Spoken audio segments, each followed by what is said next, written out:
Nathalie sans H, Sarako, voilà, et je suis réalisatrice de cinéma et puis également auteure et productrice par la force des choses d'un sacré film qui s'appelle La Menthe religieuse.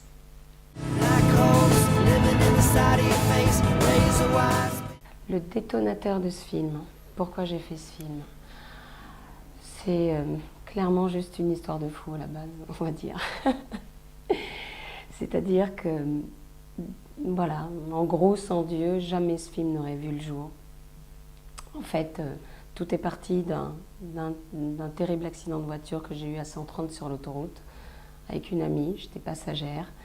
Et on a eu un terrible accident avec un camion, machin, un truc vraiment incroyable. On s'est retrouvés comme dans les films de James Bond, limite sur deux roues, à faire des pirouettes, des machins. Bref, on a terminé notre course folle, explosée sur la glissière de sécurité qui sépare les deux sens de l'autoroute, encastrée dans la voiture, dans un état totalement lamentable, et surtout moi. Je ne pouvais plus respirer, je crachais du sang. Et à cause du choc et de la ceinture de sécurité qui m'a retenue à une telle vitesse, donc boum, ça a été quelque chose de terrible. Et donc je me suis dit voilà, que j'avais une hémorragie interne et que j'avais en fait une côte qui avait perforé le poumon, un truc comme ça. Et j'étais vraiment dans un très très sale état. Et il s'est passé quelque chose de dingo. C'est que donc on était toutes les deux encastrées dans la voiture. Vraiment, la voiture était en mille miettes. Il n'y avait que notre petit habitacle à toutes les deux qui était préservé, si j'ose dire.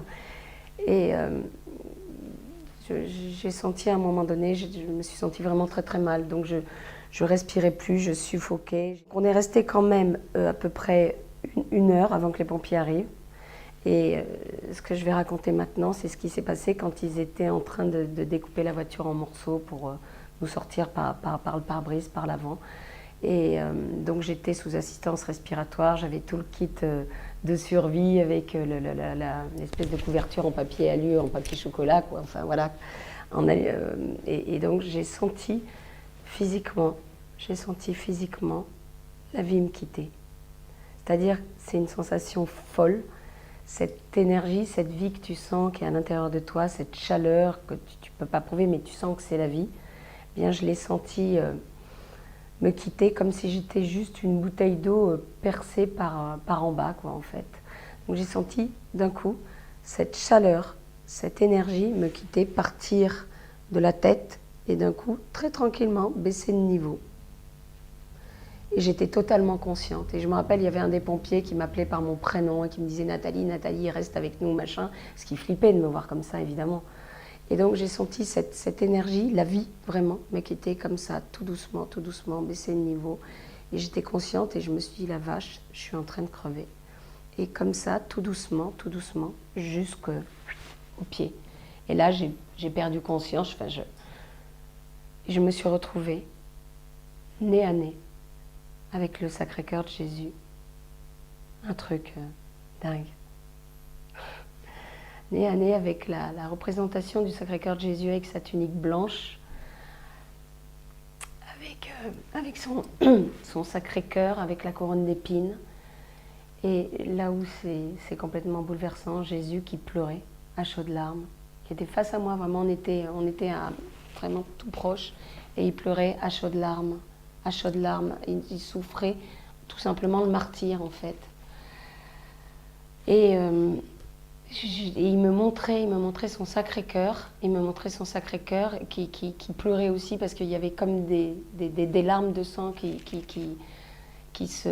sortaient de son Sacré-Cœur et qui venaient en fait directement. On était vraiment connectés de cœur à cœur, qui venaient s'échouer dans mon cœur à moi.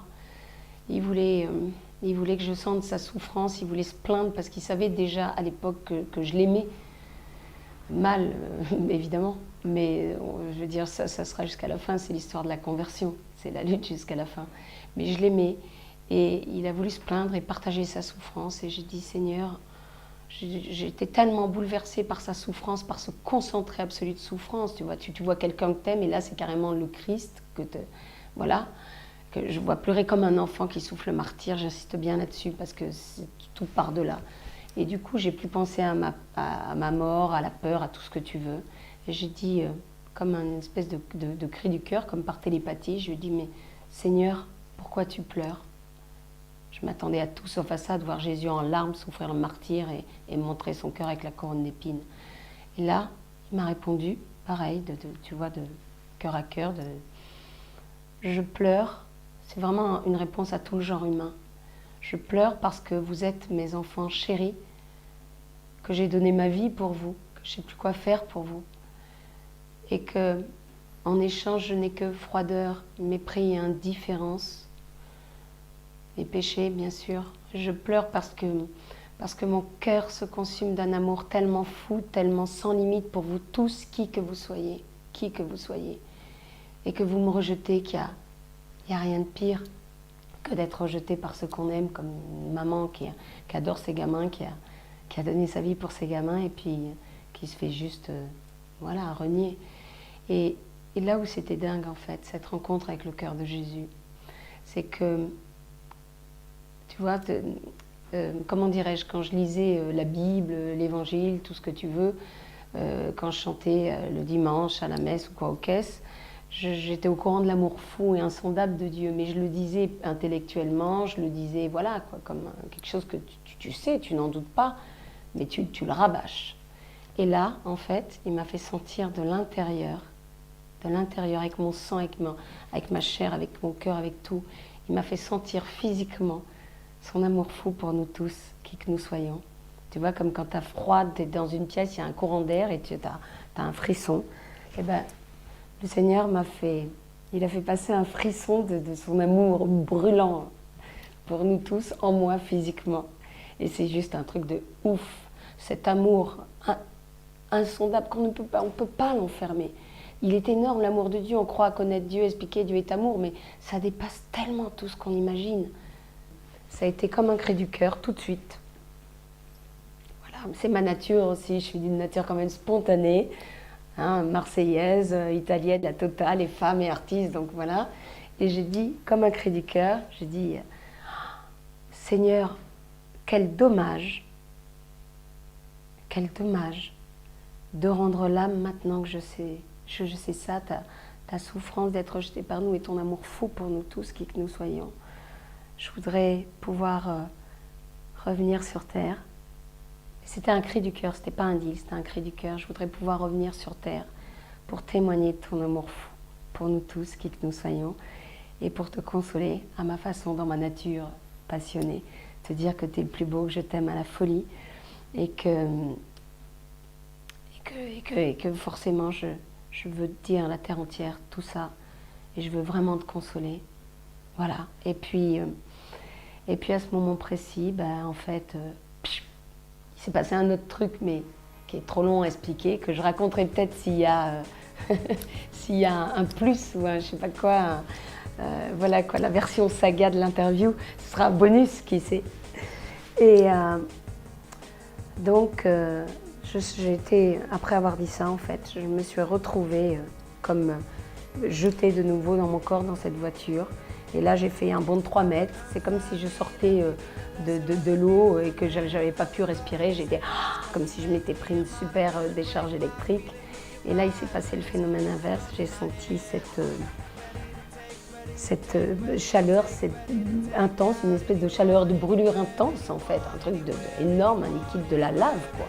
Partir des pieds et remonter tout doucement jusqu'à ma tête. Et là, je me suis arrêtée net de cracher du sang. Et mon corps qui répondait plus, qui était froid et dur comme du marbre, il s'est mis à rebouger. Bon, je n'étais pas la forme, évidemment. Je respirais très mal et tout, mais voilà, quoi. Et moi, tout de suite, dans mon cœur, j'ai su que j'étais tirée d'affaire, quoi. C'est clair, je dis le mot. C'est un miracle, c'est que qu'il s'était passé quelque chose de dingue et que le Seigneur me faisait jouer. Et d'ailleurs, je me sens toujours aujourd'hui là-dedans, quoi. Il me fait jouer les prolongations. Je suis en sursis, voilà, messieurs, dames, je suis en sursis, mais quelque part, on est tous en sursis.